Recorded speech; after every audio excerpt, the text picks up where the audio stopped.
moved into my grandparents' house in 2016 when they decided to downsize. I was 9. They had built the place in the early 90s, and it sits on 5 acres out on the outskirts of a small southern town. Woods and open fields stretch around it, and a slow, muddy river winds past our southern fence line. On 2 sides, our property touches our only neighbor's land, an odd, crooked patch of acreage with a house that felt like it was sinking into the ground. That house was old. The original farmhouse had been built in the 1920s, and over the years, it had been added onto in all the wrong ways, like someone stapled extra rooms together without a plan. The siding was discolored and soft-looking. Every time you glanced at it, it just looked wet, even on dry days. The yard was a nightmare. Overgrown bushes tangled with vines, broken fountains surrounded by weeds, gnomes missing heads, and old trash that looked like it had been there for years. Grocery bags flapped in the tree branches. A rusted lawnmower sat in the middle of the grass like it had died mid-job and was never moved. It was the place that made you want to hold your breath when you walked by. At the time, the house was home to 2 elderly sisters, Violet and Agnes, and 3 kids. Violet was the quieter of the 2, always sitting on the porch in a faded green rocking chair, just watching the trees. Agnes was sharper and more active, but she still moved like her bones hurt. Both women were in their 70s at least. The kids were their grandchildren. The boy, Liam, was my age and in my grade at school. The other 2 were girls named Allison and Kelsey. They were the same age as my younger sister. Liam was weird. I didn't like him, and I didn't want to hang out with him. But we were in the same class, so we got lumped together a lot. He took that as permission to just show up at my house whenever he wanted. No knocking or texting. I'd be playing a game in my room and turn around, and he'd just be there. One time, I looked out my window and saw him doing cannonballs in our pool. Another time, he walked straight into the kitchen, opened our fridge, and started eating a slice of leftover pizza with his hands like it was no big deal. When we hung out, he wasn't fun. He was obsessed with anime, like really obsessed, but I didn't watch any, so I had no idea what he was talking about. He'd say weird lines in Japanese and get mad when I didn't laugh. Sometimes he'd get this look in his eyes, like he was imagining something violent. One time he chased me with a pair of sharp garden shears, swinging them around and laughing like it was a game. Another time we were on an old wooden bridge that crosses the creek near the back of our properties, and I swear he tried to push me in. He claimed it was a joke, but the way he smiled after, I knew he meant it. The twins were different, quiet and almost invisible.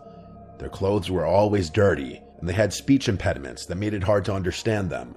It was obvious nobody at home was helping them. Their voices were garbled, like they were still toddlers, even though they were 7. They flinched easily, and they always looked hungry. Their dad was in and out of jail, so he wasn't around, and that brings us to the mom, Teresa. The first time I saw her, she was trying to hook a hose up to the spigot at the edge of their property, right near our side yard. She was tall, way taller than anyone else in her family, and heavy-set, with long, thick, curly black hair and glasses that looked like they belonged in the 80s. She was different, put together in a way that the rest of the family wasn't. Her clothes were clean. Her hair was always styled, too. She smiled at me like she'd been waiting for me to come over. She asked me if I could help her with the faucet, and said it was stuck. I walked over and turned it, and it moved easily. She gasped and clapped her hands, told me I was so strong and how lucky she was I came over. I felt proud. She made me feel like I was something special. Then she said, "Did you know you have a third eye?" I blinked. What? She smiled wider and said we all have one. Not a physical eye, but a spiritual one. She said it lets you see the truth, whatever that meant. Before I could ask anything, she started walking back toward her house and told me to come with her, so I did. The inside of their house hit me like a wave of rot. It smelled like spoiled food, mildew, and something worse I couldn't place. Trash was everywhere. Garbage bags torn open, rotting food on plates, stained furniture, even dirty diapers were stuffed behind the couch. I tried to leave, but Teresa grabbed my wrist and led me upstairs.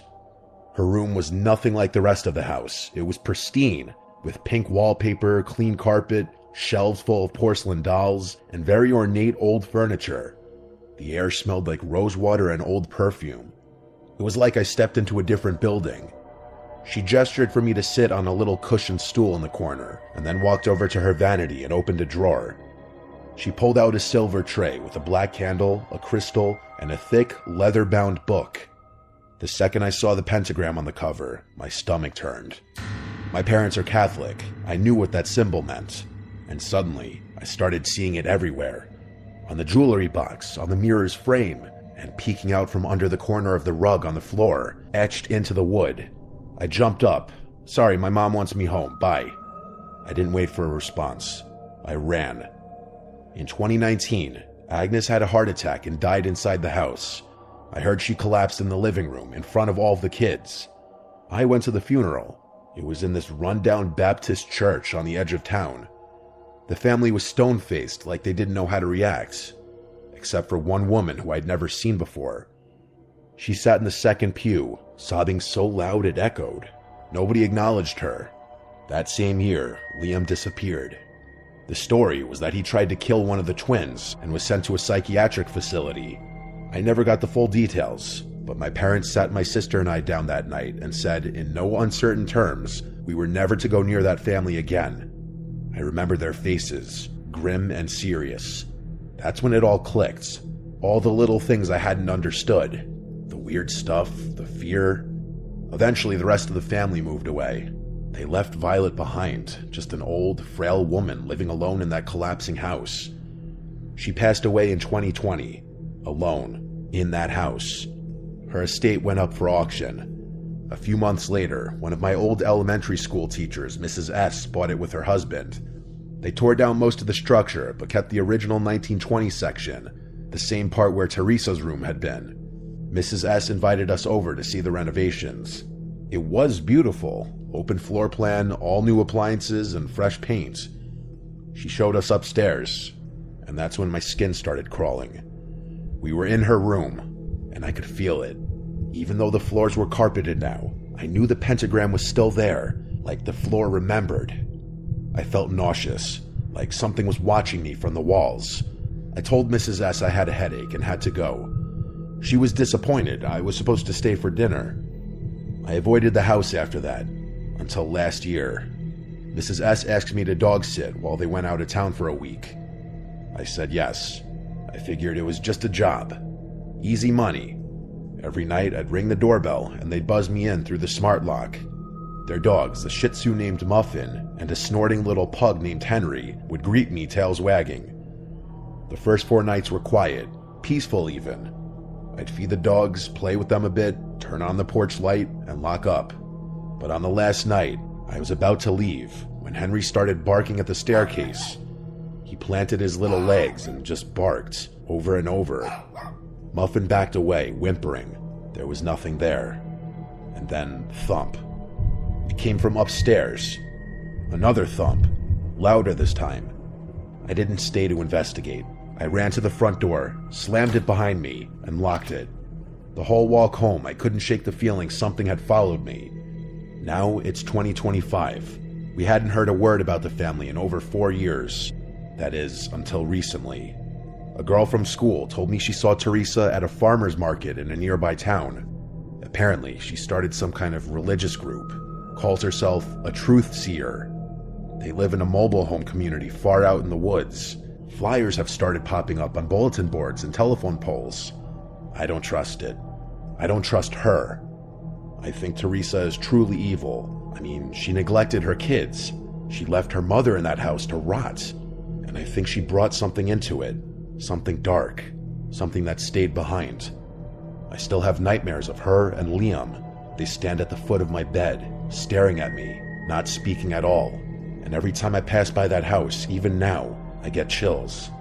The good parts, such as the paint, the furniture, it's all surface level. That place remembers, and I don't think it ever let go of what happened there.